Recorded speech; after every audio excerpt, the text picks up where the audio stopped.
ಉಡುಪಿಯ ಅಂಬಲ್ಪಾಡಿ ಮೇಲ್ಸೇತುವೆಯ ಒಂದು ಬದಿಯನ್ನು ಮಂಗಳೂರಿನಿಂದ ಕುಂದಾಪುರ ಕಡೆಗೆ ಏಕಮುಖ ಸಂಚಾರಕ್ಕೆ ಸಂಸದ ಕೋಟಾ ಶ್ರೀನಿವಾಸ ಪೂಜಾರಿ ಸಂಚಾರಕ್ಕೆ ಮುಕ್ತಗೊಳಿಸಿದರು. ಅಂಬಲ್ಪಾಡಿ ಮೇಲ್ಸೇತುವೆಯ ಕೆಳಭಾಗದ ಸರ್ವಿಸ್ ರಸ್ತೆ ಹೊಂಡಗಳಿಂದ ಕೂಡಿದ್ದು ಮಳೆ ನೀರು ನಿಂತ ಪರಿಣಾಮ ವಾಹನ ಸಂಚಾರ ದುಸ್ತರವಾಗಿತ್ತು. ಸಾರ್ವಜನಿಕರು ಹಾಗೂ ವಾಹನ ಸವಾರರು ಎದುರಿಸ್ತಾ ಇದ್ದ ತೊಂದರೆಯನ್ನು ಗಮನಿಸಿ ತುರ್ತು ಕ್ರಮವಾಗಿ ಮೇಲ್ಸೇತುವೆಯ ಒಂದು ಬದಿಯನ್ನು ಸಂಚಾರಕ್ಕೆ ತೆರೆಯಲಾಗಿದೆ. ಮೇಲ್ಸೇತುವೆಯ ಮತ್ತೊಂದು ಬದಿ ಇಂದು ಸಂಜೆ ವಾಹನ ಸಂಚಾರಕ್ಕೆ ಮುಕ್ತಗೊಳ್ಳುವ ನಿರೀಕ್ಷೆ ಇದೆ. ಸರ್ವಿಸ್ ರಸ್ತೆಯಲ್ಲಿ ವಾಹನ ದಟ್ಟಣೆ ಕಡಿಮೆಯಾದ ಬಳಿಕ ತುರ್ತು ದುರಸ್ತಿ ಕಾಮಗಾರಿ ಕೈಗೊಳ್ಳುವಂತೆ ಅಧಿಕಾರಿಗಳಿಗೆ ಸೂಚನೆ ನೀಡಲಾಗಿದೆ. ಈ ಸಂದರ್ಭದಲ್ಲಿ ಉಡುಪಿ ಶಾಸಕ ಯಶ್ಪಾಲ್ ಸುವರ್ಣ, ನಗರಸಭೆಯ ಮಾಜಿ ಸದಸ್ಯ ಹರೀಶ್ ಶೆಟ್ಟಿ ಅಂಬಲ್ಪಾಡಿ, ಬಿಜೆಪಿ ಯುವ ಮೋರ್ಚಾ ಅಧ್ಯಕ್ಷ ಪೃಥ್ವಿರಾಜ್ ಶೆಟ್ಟಿ ಬೆಳ್ಳಾಡಿ ಸೇರಿದಂತೆ ಹಲವು ಮುಖಂಡರು ಉಪಸ್ಥಿತರಿದ್ದರು.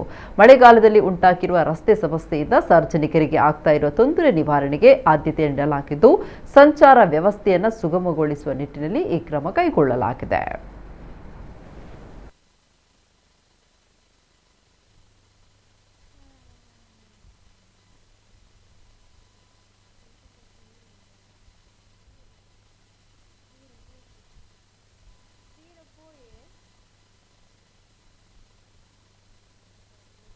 ಅಂಬಲ್ಪಾಡಿದು ಬರೀ ವೀಕ್ಷಣೆ ಅಲ್ಲ, ಅಂಬಲ್ಪಾಡಿಯ ಕಾಮಗಾರಿ ಸುಮಾರು 24 ಕೋಟಿ ರೂಪಾಯಿ ಕಾಮಗಾರಿ ಇದೆ. ರಾಷ್ಟ್ರೀಯ ಹೆದ್ದಾರಿ ಕಾಮಗಾರಿ ಅವಧಿಗಳು ಕೂಡ ಮುಗಿತಾ ಬಂದಿದೆ. ಇದರಲ್ಲಿ ನಮ್ಮ ಇಲಾಖೆ ಅಧಿಕಾರಿಗಳು ಭಾಳಷ್ಟು ಸಮಯದ ನಿಗದಿ ಒಳಗೆ ಒಂದು ರೀತಿಯಲ್ಲಿ ಕಾಮಗಾರಿ ಮುಗಿಸುವಂಥ ಪ್ರಯತ್ನಗಳು ಮಾಡ್ತಾ ಇದ್ದಾರೆ. ಆದರೆ ಇವತ್ತು ತೊಂದರೆ ಏನಂತ ಹೇಳಿದ್ರೆ, ಈ ರಾಷ್ಟ್ರೀಯ ಹೆದ್ದಾರಿ ಅಂಚಿನಲ್ಲಿರುವಂಥ ಸರ್ವಿಸ್ ರೋಡನ್ನು ನಾವು ಏನು ಉಪಯೋಗಿಸ್ತಾ ಇದ್ದೇವೆ ಆ ರಸ್ತೆಯ ಮೇಲೆ ಒತ್ತಡ ಜಾಸ್ತಿ ಆಯಿತು. ನೀವು ಅಂಬಲ್ಪಾಡಿ ಸರ್ಕಲ್ ಹತ್ರ ಹೋದರೆ ಈ ಕೆಲವು 10-15 ನಿಮಿಷ ಬೇಕಾಗುವಂಥ ಸಂಭವ. ದುರಂತಕ್ಕೆ ಮಳೆ ಕೂಡ ಬಂದದ್ರಿಂದಾಗಿ ನಮಗೆ ಟ್ರಾಫಿಕಲ್ಲಿ ಜನರಿಗೆ ಹೋಗಲಿಕ್ಕೆ ಸಾಧ್ಯ ಇಲ್ಲ ಅಂತೇಳಿ ಸಾರ್ವಜನಿಕರು ಮತ್ತು ವಾಹನ ಮಾಲೀಕರು ಶಾಸಕರಿಗೆ ಮತ್ತು ನನಗೆ ನಿರಂತರವಾಗಿ ದೂರು ಕೊಡ್ತಾ ಇರುವ ಹಿನ್ನೆಲೆಯಲ್ಲಿ ಇವತ್ತು ಬಂದು 1-2 ದಿವಸ 3 ದಿವಸ ಬಿಟ್ಟು ಮಾಡಬೇಕಂತ ನಾವು ಮಾಡಿದ್ದೆವು. ಆದರೆ ಇವತ್ತೇ ಬಂದು ಇದನ್ನೆಲ್ಲ ಒಂದು ಸತಿ ವೀಕ್ಷಣೆ ಮಾಡಿ ತುರ್ತಾಗಿ ಒಂದು ಬದಿಯ ವಾಹನವನ್ನು ನಾವು ನಿಂತಿರುವಂಥ ಬಲಬದಿಯ ಒಂದು ಬದಿಯ ಭಾಗವನ್ನು ಕುಂದಾಪುರ ಕಡೆ ಹೋಗುವಂಥ ಭಾಗವನ್ನು ಇವತ್ತಿಗೆ ಬಿಡುಗಡೆ ಮಾಡಿದ್ದೇವೆ. ನಾಳೆ ಮತ್ತೊಂದು ಭಾಗವನ್ನು ನಾನಾಗಲಿ ಶಾಸಕರಾಗಲಿ ಇಲ್ಲದೇ ಇರಲಿ ಇಲಾಖೆ ಅಧಿಕಾರಿಗಳು ಬಿಡುಗಡೆ ಮಾಡ್ತಾರೆ.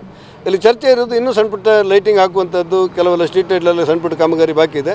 ಆದರೆ ಜನರಿಗೆ ಅನುಕೂಲ ಆಗಲಿ ಅನ್ನೋ ದೃಷ್ಟಿಯಿಂದ ನಾವು ಇದು ಮಾಡಿದ್ದೇವೆ.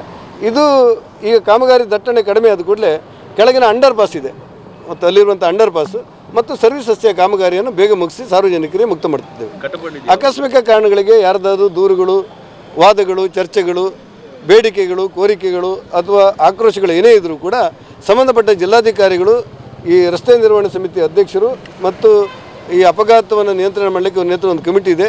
ಯಾವುದೇ ದೂರುಗಳಿದ್ರೆ ಜಿಲ್ಲಾಧಿಕಾರಿಯವರಿಗೆ ಕೊಡಿ, ಅದರಲ್ಲಿ ನ್ಯಾಯಯುತವಾದ ತೀರ್ಮಾನವನ್ನು ಮಾಡಿ ಅನ್ನುವಂಥ ಮಾತನ್ನು ನಾನು ಜಿಲ್ಲಾಧಿಕಾರಿಯವರು ಹೇಳಿದ್ದೇನೆ. ಅಲ್ಲ, ಕಡಪಾಡಿಯ ಕಾಮಗಾರಿ ಈಗಾಗಲೇ ಒಂದು ಬದಿಯನ್ನು ಕಾಮಗಾರಿ ಪ್ರಾರಂಭವಾಗಿ 6-7 ತಿಂಗಳು ಆಯ್ತಷ್ಟೇ.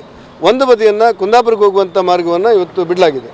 ಇನ್ನೊಂದು ಬದಿ ಭೂ ಕುಸಿತ ಇದೆ ಅನ್ನುವ ಕಾರಣಕ್ಕೆ ಮೊದಲು ಅದರ ದಂಡೆ ಕಟ್ಟುವಂಥ ಕೆಲಸ ಮಾಡಿ ಅಂತ ಹೇಳಿದರೆ ದಂಡೆ ಕೆಲಸವನ್ನು ಬರದಿಂದ ಮಾಡ್ತಾ ಇದ್ದಾರೆ. ಯಾವುದೇ ತೊಂದರೆ ಇಲ್ಲದೆ ಒಂದು ಸ್ವಲ್ಪ ದಿವಸದಲ್ಲಿ ಆ ಕಾಮಗಾರಿ ಪ್ರಾರಂಭ ಆಗುತ್ತೆ. ಮಳೆಗಾಲ ಜಾಸ್ತಿ ಆದ ಕೂಡ ಸ್ವಲ್ಪ ಕಡಿಮೆ ಆಗುತ್ತೆ ಮತ್ತು ಮಳೆಗಾಲ ಮುಗಿಯೋದ್ರೊಳಗೆ ದಂಡೆ ಕಟ್ಟಿ ಕೆಲಸವನ್ನು ಮಾಡ್ತೇವೆ. ಆನಂತರ ಆದಷ್ಟು ಬೇಗ ಬಿಡ್ತೇವೆ. ಅವಧಿಯ ಒಳಗೆ ಗುತ್ತಿಗೆ ಮಾಡಿಕೊಂಡು ಅವಧಿಯ ಒಳಗೆ ಬಿಡಬೇಕು ಅನ್ನೋ ಸೂಚನೆಯನ್ನು ನಾನು ಕೊಟ್ಟಿದ್ದೆ.